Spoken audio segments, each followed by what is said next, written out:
जय हिंद दोस्तों। आज की इस वीडियो में हम समझते हैं पृथ्वी की स्थितियां के विषय में। जैसे कि हम ये 6 स्थिति बनाकर आप लोग को समझाएंगे कि सबसे बड़ा दिन कब होता है, सबसे बड़ी रात कब होती है, सबसे बड़ा दिन उत्तरी अक्षांश और दक्षिणी अक्षांश में, इन सभी के विषय में हम देखने वाले हैं डिटेल्स से। और साथ ही साथ देखेंगे कि कब ठंडी पड़ेगी, कब गर्मी पड़ेगी। जैसे हमारा जो भारत देश है वो उत्तरी अक्षांश में है, तो भारत देश या उत्तरी अक्षांश में कब ठंडी पड़ेगी, कब गर्मी पड़ेगी, इन सभी विषयों में हम बहुत डिटेल से चर्चा करने वाले हैं। तो चलिए समय को ना गवाते हुए हम अपने टॉपिक पर चलते हैं। सबसे पहले ये देखिए, ये हमारा जो है ये सूर्य है और ये जो है ये पृथ्वी की स्थितियां हैं। ऐसा आप लोग मत समझिए कि ये जो हम 6 बनाए हैं ये 6 पृथ्वी है। तो 6 पृथ्वी ब्रह्मांड में नहीं है, ब्रह्मांड में केवल एक ही पृथ्वी है। ये हम 6 स्थिति बनाए हैं। जैसे कि आप लोग को पता होगा कि जो सूर्य का चक्कर लगाता है वो पृथ्वी लगाती है। तो पृथ्वी किसका चक्कर लगाती है? सूर्य का चक्कर लगाती है। तो वही पहले पृथ्वी यहाँ है, फिर यहाँ गई, फिर यहाँ होगी, फिर यहाँ होगी, फिर यहाँ, वही स्थितियाँ बनाए हैं। आप लोग को पता होगा कि पृथ्वी पर जो है एक भूमध्य रेखा है, ये वाला, ये जो है पृथ्वी की, ये क्या है? ये भूमध्य रेखा है। पृथ्वी हमारी जो है आप लोग को पता होगा कि 23.5 डिग्री पर क्या हुई है? झुकी हुई है। तो 23.5 डिग्री पर झुकी हुई है। ये जो हम मोटी सी बनाए हैं, ये कौन सी रेखा है? इसे भूमध्य रेखा के नाम से जानते हैं, या इसे विषुवत रेखा के नाम से जानते हैं, या इसी को 0 डिग्री अक्षांश कह देते हैं। ध्यान देना है, 0 डिग्री अगर लगाओगे तो अक्षांश जरूरी है लगाना, क्योंकि 0 डिग्री अक्षांश भी होता है और 0 डिग्री देशांतर भी होता है। जैसे मान लो हम पृथ्वी को लें और पृथ्वी को अगर हम बीचों बीच से काट दें, अगर बीचों बीच से काटेंगे तो वो 2 भागों में बढ़ जाएगी, एक उत्तर की ओर ऊपर की ओर और एक दक्षिण नीचे की ओर। तो ऊपर वाले को हम कहेंगे उत्तरी अक्षांश है और नीचे वाले को बोल देंगे दक्षिणी अक्षांश है। तो विषुवत रेखा के ऊपर की ओर उत्तरी अक्षांश और नीचे की ओर दक्षिणी अक्षांश। तो ये है हमारा विषुवत रेखा, इसके ऊपर उत्तरी अक्षांश और इसके नीचे दक्षिणी अक्षांश। पृथ्वी पर पहले आप लोग कुछ जो है रेखाएं गुजरती हैं, इसको देख लीजिए।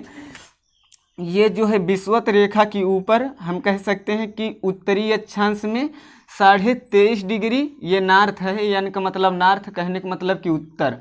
ये 23.5 डिग्री नॉर्थ अक्षांश में यानी कि उत्तरी अक्षांश में एक रेखा गुजरती है जिसका नाम है कर्क रेखा। क्या नाम है? कर्क रेखा। वही अगर हम दक्षिणी अक्षांश में देखेंगे तो विषुवत रेखा के दक्षिण की ओर दक्षिणी अक्षांश रहेगा। ये भी 23.5 डिग्री है। ये यस का मतलब है साउथ, कहने का मतलब कि दक्षिणी अक्षांश पर। और यहाँ पर एक रेखा गुजरती है जो है मकर रेखा। तो ये 3 रेखाएं हो गई, विषुवत रेखा, ऊपर की ओर कर्क रेखा और नीचे की ओर मकर रेखा। ये जो यहाँ पर आपको एक रेखा और दिख रही होगी, ये 66.5 डिग्री पर होता है, इसको आर्कटिक वृत्त बोल देते हैं। और यहाँ पर नीचे की ओर ये भी जो है 66.5 डिग्री पर दक्षिणी अक्षांश में होता है, इसको अंटार्कटिक वृत्त बोल देते हैं। इसके विषय में हम कभी बाद में बात करेंगे। आज जो हमारा मेन टॉपिक है वो ये वाला है कि कब दिन और रात छोटा होगा, कब गर्मी ज़्यादा पड़ेगी। तो देखिए, ये हमारा सूर्य है। सूर्य जब अपना प्रकाश यहाँ से छोड़ेगा तो आप लोग को पता है कि पृथ्वी 23.5 डिग्री पर झुकी है, इसलिए ये देखिए हम इसको थोड़ा तिरछा कर दिए हैं, क्योंकि 23.5 डिग्री पर क्या हुई है? झुकी हुई है। तब यहाँ से जब प्रकाश जाएगा तो ये प्रकाश डायरेक्ट कहाँ जाकर पड़ेगा? सबसे ज़्यादा लंबवत कहाँ पर होगा? विषुवत रेखा पर होगा कि कर्क रेखा पर होगा कि मकर रेखा पर होगा? तो देखिए, ये तो हो गया उत्तर की ओर कर्क रेखा, तो इस पर तो पड़ेगा नहीं, क्योंकि इसके पहले पड़ेगी तो विषुवत रेखा पर पड़नी चाहिए। लेकिन विषुवत रेखा के भी नीचे जो है मकर रेखा है, तो डायरेक्ट यहाँ से जो सूर्य का प्रकाश लंबवत होगा वो कहाँ पर जाएगा? वो मकर रेखा पर जाएगा। और मकर रेखा जो है पृथ्वी के दक्षिणी अक्षांश 23.5 डिग्री पर झुकी हुई है। तो ये बताओ, सूर्य सबसे ज़्यादा लंबवत कहाँ पर रहेगा? मकर रेखा पर। तो सूर्य जहाँ पर सबसे लंबवत रहेगा वहीं पर सबसे ज़्यादा गर्मी पड़ेगी और वहीं पर सबसे बड़ा दिन होगा। तो यहाँ पर जो मकर रेखा है इस पर लंबवत होने के कारण यहाँ पर दिन सबसे बड़ा हो। आप लोग को पता होगा कि पृथ्वी जो है सूर्य का अपने अक्ष पर, यानी कि हम कह सकते हैं घूर्णन 24 घंटे में करती है। तो नॉर्मली इसको देखेंगे तो 12 घंटे का रात होना चाहिए और 12 घंटे का दिन होना चाहिए। लेकिन जब कर्क मकर रेखा पर ये लंबवत है तो मकर रेखा पर ये ज़्यादा समय बिताएगा, तो यहाँ पर ज़्यादा दिन होगा। तो यहाँ पर जो दिन होता है वो 14 घंटा को हो जाता है, यानी कि 12 से ज़्यादा हो जाता है, हम कह सकते हैं। तो यहाँ पर दिन ज़्यादा लंबा हो जाता है, समझ में आया। अगर दिन यहाँ पर ज़्यादा लंबा है तो यहाँ पर रात छोट होगी, और इसके विपरीत साइड में देखेंगे तो यहाँ पर रात लंबी होगी और जो है दिन छोटा हो जाएगा। तो एक बात आप लोग और ध्यान रखिएगा कि जब जहाँ पर सूर्य सबसे ज़्यादा लंबवत होगा उसे हम कहेंगे अयनांत, जहाँ पर सबसे बड़ा दिन होगा उसे कहेंगे अयनांत, जहाँ पर सबसे बड़ा रात होगा उसे भी बोलेंगे अयनांत। क्योंकि सबसे ज़्यादा बड़ा वो चाहे दिन हो चाहे रात, उसे हम बोल देते हैं कि ये अयनांत है। तो ये बताओ, दक्षिणी अक्षांश पर यहाँ पर तो सूर्य का प्रकाश पड़ रहा है तो यहाँ पर गर्मी ज़्यादा होगा, तो ये है दक्षिणी अक्षांश। तो इसको हम यहाँ पर क्या होगा, गर्मी पड़ेगा, तो गर्मी को क्या हम लोग ग्रीष्म बोलते हैं, जरूर बोल देते हैं। तो ये है ग्रीष्म, और यहाँ पर ज़्यादा बड़ा दिन है इसलिए इसको हम लोग बोल देते हैं अयनांत। तो ये हो जाता है ग्रीष्म अयनांत, समझ में है। लेकिन अगर इसी का हम विपरीत साइड देखेंगे उत्तरी अक्षांश में, तो उत्तरी अक्षांश में है रात, यहाँ पर पड़ रही है गर्मी, और उत्तरी अक्षांश में पड़ रही होगी ठंडी। तो ठंड को क्या हम लोग शीत बोलते हैं, जरूर बोलते हैं। तो उत्तरी अक्षांश में इस समय जो होगा वो होगा शीत और क्या, अयनांत, शीत अयनांत। अयनांत वर्ड तभी लगता है जब सबसे बड़ा होगा, तो सबसे बड़ी यहाँ पर रात है और ठंडी का मौसम है, तो हो जाएगा अयनांत में शीत अयनांत। इतना समझ में आया। और ये प्रक्रिया कब होता है, 22 दिसंबर को। 22 दिसंबर को आप लोग देखते होंगे कि भारत में या उत्तरी अक्षांश में ठंडी रहती है। तो भारत तो कर्क रेखा के यहीं बीचों बीच में स्थित है, वो भी पूरब साइड में, तो भारत में भी ठंडी पड़ती है, जबकि वही दक्षिणी अक्षांश में क्या होता है, गर्मी पड़ती है। तो एग्जाम में क्वेश्चन पूछा जाता है कि उत्तरी अक्षांश में सबसे बड़ी रात किस दिन होता है, तो उत्तरी अक्षांश में सबसे बड़ी रात कब होगी, 22 दिसंबर में। और दक्षिणी अक्षांश में सबसे बड़ा दिन कब होगा, 22 दिसंबर में। दक्षिणी अक्षांश में ग्रीष्म अयनांत कब होगा, 22 दिसंबर को। उत्तरी अक्षांश में शीत अयनांत कब होगा, 22 दिसंबर को। तो 22 दिसंबर से लेके कितना क्वेश्चन बना, समझ में आया। लेकिन अभी तक जो क्वेश्चन पूछता है सिविल सर्विसेज में, चाहे वो यूपीएससी हो या स्टेट पीसीएस है, वो पूछता है कि भारत में सबसे लंबी रात कब होती है, तो 22 दिसंबर। लेकिन सबसे लंबा दिन कब होता है या सबसे बड़ा दिन कब होता है, तो वो इस साइड आ जाएगा, 21 जून। तो बताओ ये वाला समझ में आया कि नहीं। अगर ये वाला समझ में आ गया हो तो हम अब इस ओर बढ़ते हैं। यहाँ पर देखिए, एग्जाम में एक क्वेश्चन और पूछेगा कि 22 दिसंबर को सूर्य सबसे ज़्यादा लंबवत कहाँ पर होता है। तो 22 दिसंबर ये है, सूर्य सबसे लंबवत कहाँ पर है, मकर रेखा पर। यानी कि हो सकता है मकर रेखा ना दे तो उसमें ऑप्शन में दे दे 23.5 डिग्री दक्षिणी अक्षांश। तो दक्षिणी 23.5 डिग्री दक्षिणी अक्षांश में कौन है, हमारा मकर रेखा है। तो अब डिपेंड करेगा कि एग्जामिनर का दिमाग कैसे घूम रहा है। हो सकता है वो कोण की डिग्री से पूछ ले, नहीं तो रेखा के नाम से पूछ सकता है। अब हम इस ओर बढ़ते हैं, इस ओर आएंगे तो बताओ, सूर्य जो है ये अपना प्रकाश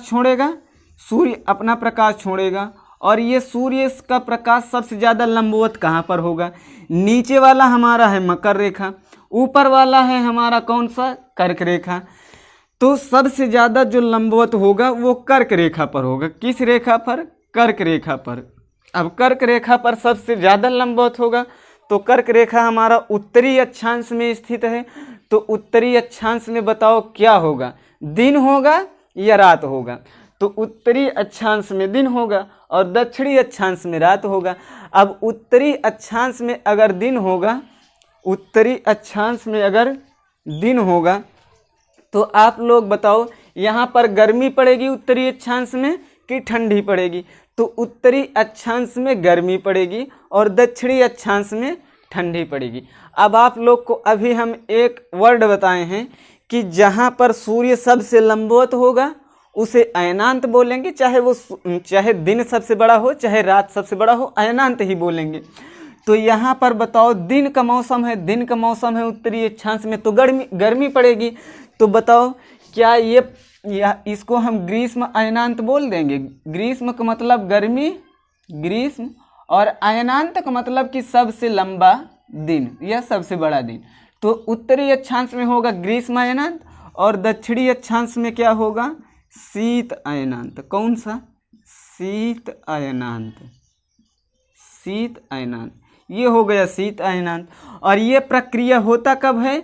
21 जून को। कब होगा? 21 जून को। इतना समझ में आया? तो 21 जून को भारत में गर्मी पड़ती रहती है, सबसे बड़ा दिन होता है और सबसे छोटी रात होती है। अब इधर भी उसी प्रकार, जिस प्रकार से इधर क्वेश्चन पूछा था वैसे क्वेश्चन यहाँ पर भी पूछेगा कि उत्तरी अक्षांश में सबसे बड़ा दिन कब होता है? तो 21 जून को। उत्तरी अक्षांश में सबसे छोटी रात कब होती है? 21 जून को। दक्षिणी अक्षांश में सबसे बड़ा रात कब होगी? 21 जून को। समझ में आया? और दक्षिणी अक्षांश में सबसे छोटा दिन कब होगा? तो 21 जून को। वही अगर इधर क्वेश्चन पूछ लेगा कि दक्षिणी अक्षांश में सबसे बड़ा दिन कब होगा? तो 22 दिसंबर। लेकिन दक्षिणी अक्षांश में सबसे छोटा दिन कब होगा? 21 जून को। 22 दिसंबर में ये 21 जून को सबसे बड़ी रात, दक्षिणी अक्षांश में सबसे बड़ी रात किस दिन होगा? तो 21 जून को। वही कहेगा कि दक्षिणी अक्षांश में सबसे छोटा दिन कब होता है? तो 22 जून को। इतना समझ में आ गया?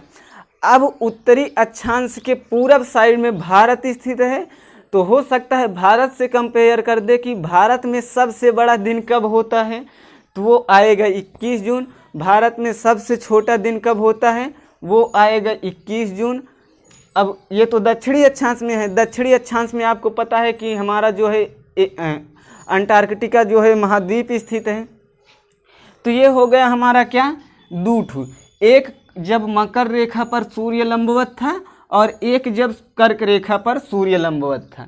लेकिन अब यहाँ पर क्या होगा कि सूर्य यहाँ पर, अभी पृथ्वी यहाँ पर थी, अब पृथ्वी जो है घूम के यहाँ पर आएगी, क्योंकि आपको पता है कि पृथ्वी जो है सूर्य का चक्कर लगा रहा है।